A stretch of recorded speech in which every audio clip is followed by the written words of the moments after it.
Complètement incroyable, peut-être le pire match du Paris Saint-Germain cette saison, sans aucun doute le pire match du PSG sous Luis Enrique, et peut-être aussi le plus mauvais match que j'ai vu depuis plusieurs années. Franchement, un Paris Saint-Germain nullissime au possible ce soir, de la première à la 95e, voire la 97e minute de jeu. Le Paris Saint-Germain arrache le match nul à la 97e minute de jeu. Maintenant, c'est bien parce que les matchs, il y a 12 minutes d'arrêt de jeu, donc tu as le temps de revenir. Ça m'a fait un petit peu penser au match PSG-Newcastle, un but partout. C'est la copie conforme du PSG-Newcastle au mois de décembre en Ligue des Champions. Est-ce que c'est l'année du Paris Saint-Germain au niveau de la chance? Parce que je peux te dire qu'avec Galtier, Pochettino ou Tuchel, ce match, tu le perds. Les choix de Luis Enrique pose un très gros point d'interrogation. On va y revenir au fil de la vidéo. Un Paris Saint-Germain catastrophique. Une équipe qui est en train de s'affaiblir de match en match. Parce que quand même, il faut rappeler qu'au mois de décembre, Luis Enrique nous avait dit qu'au mois de février ou au mois de mars, on serait beaucoup plus fort.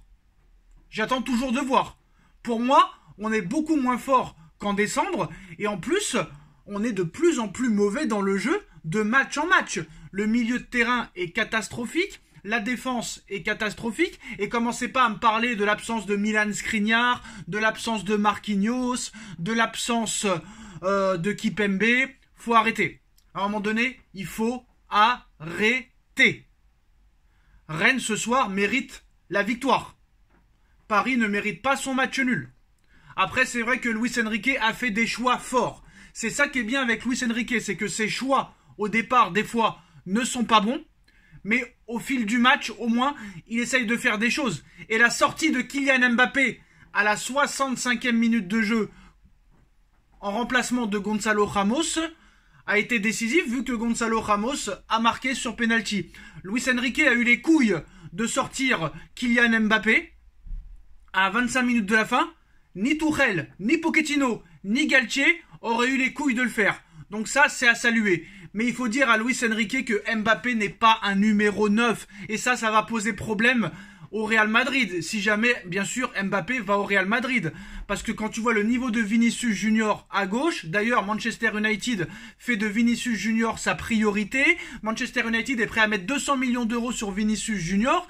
Et je sais pas si le Real Madrid va dire non. Parce que très clairement, on le voit, Mbappé n'est pas un numéro 9. La place de Kylian Mbappé est à gauche. Alors que tu veux le mettre Mbappé peut-être des fois numéro 9 dans le match, pourquoi pas? Mais sa place est à gauche. Mais bon, il préfère mettre Barcola à gauche. Moi, le milieu de terrain m'inquiète énormément. Ugarte n'arrive pas à retrouver son niveau du début de saison. Ugarte, pour moi, c'est vraiment... pas Ugarte, excusez-moi. Vitinha, par contre. Vitinha a du mal à retrouver son niveau. Kangin Lee, inexistant. Pourquoi ne pas redonner la chance à Ugarte titulaire? Franchement. Parce que je pense que Ugarte, de l'avoir mis sur le banc du jour au lendemain, ça l'a tué. Et Vitinha, c'est comme la saison dernière. Vitinha, très bon la première partie de saison. Et depuis un mois, Vitinha est en train de s'éteindre. Pourquoi il a mis Warren sur le banc? Ça aussi, c'est une question qu'on peut se poser. Kangin Lee, inexistant. Fabian Ruiz, très très très moyen. Moi, je trouve que le milieu de terrain est très faible. Voilà, le milieu de terrain manque d'intensité, manque d'agressivité, manque d'impact physique. Il n'y a pas grand-chose. Il n'y a pas grand-chose de positif ce soir. Mais les choix de Enrique sont bizarres. Après, je comprends, tu as 10 points d'avance, tu as un match de Ligue des Champions qui est très important dans 10 jours, donc c'est normal que tu fasses tourner. Voilà, c'est normal que tu fasses tourner. Ça, je peux le comprendre. C'est un jeu vraiment au couteau. Voilà, un jeu mais catastrophique. Il n'y a rien à voir. Il n'y a rien à voir. Tu vas chercher quand même ce match nul. Tu fais tout quand même pour aller le chercher. Alors que les années précédentes, peut-être que t'en aurais rien eu à foutre et t'aurais perdu le match. Là, au moins, tu vois que ils veulent aller quand même chercher quelque chose jusqu'à la fin. Ça, c'est bien. Le retour de Nuno Mendes. La rentrée de Nuno Mendes aussi a aussi peut-être amélioré offensivement les choses. Ça a apporté quelque chose, mais Barcola, Kylian, Dembélé, catastrophique ce soir. Ousmane, quand même, il a essayé. Il a essayé, mais trop seul. Pas de soutien. Les deux autres étaient inexistants complètement.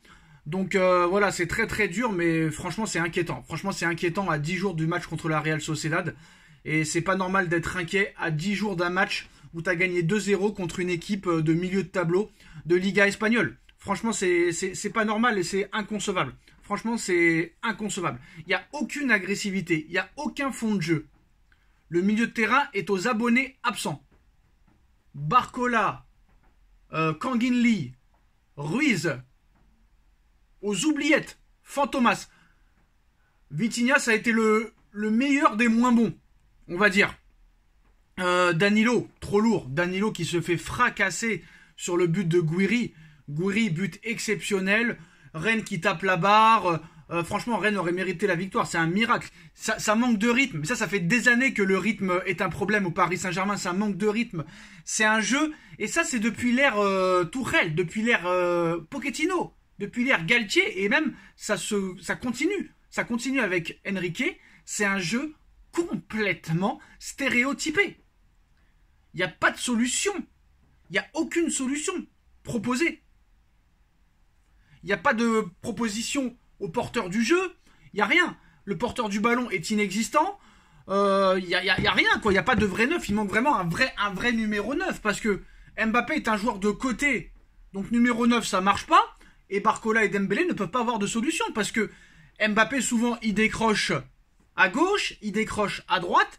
Et il n'y a pas de numéro 9.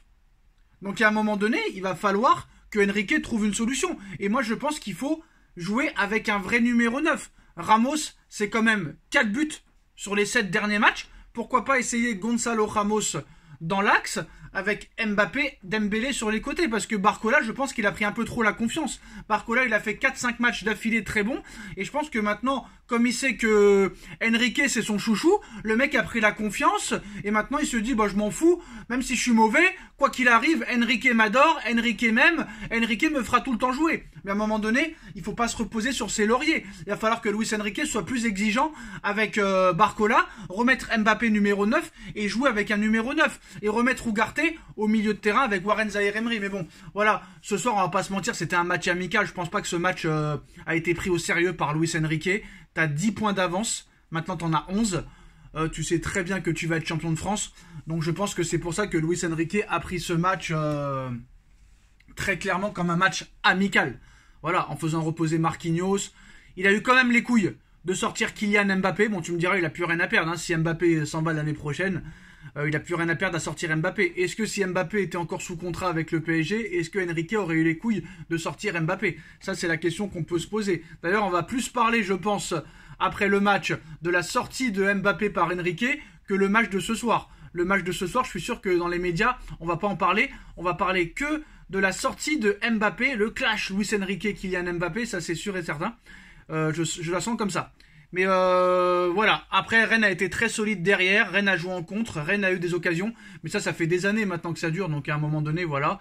Et quoi qu'il arrive, même si les choix de Luis Enrique posent question, le changement quand même gagnant de Luis Enrique dans ce match, vu qu'il a sorti Mbappé pour faire rentrer Ramos, buteur. Un but partout, le PSG arrache le match nul. Dites-moi en commentaire ce que vous en pensez. Êtes-vous inquiet avant le match contre la Real Sociedad dans 10 jours? Dites-moi en commentaire ce que vous en pensez. On like, on partage, on commente, on s'abonne. Et on se retrouve dans quelques minutes pour le débrief de Nono sur la chaîne Les Vidéos de Nono et Sacha. Tchuss.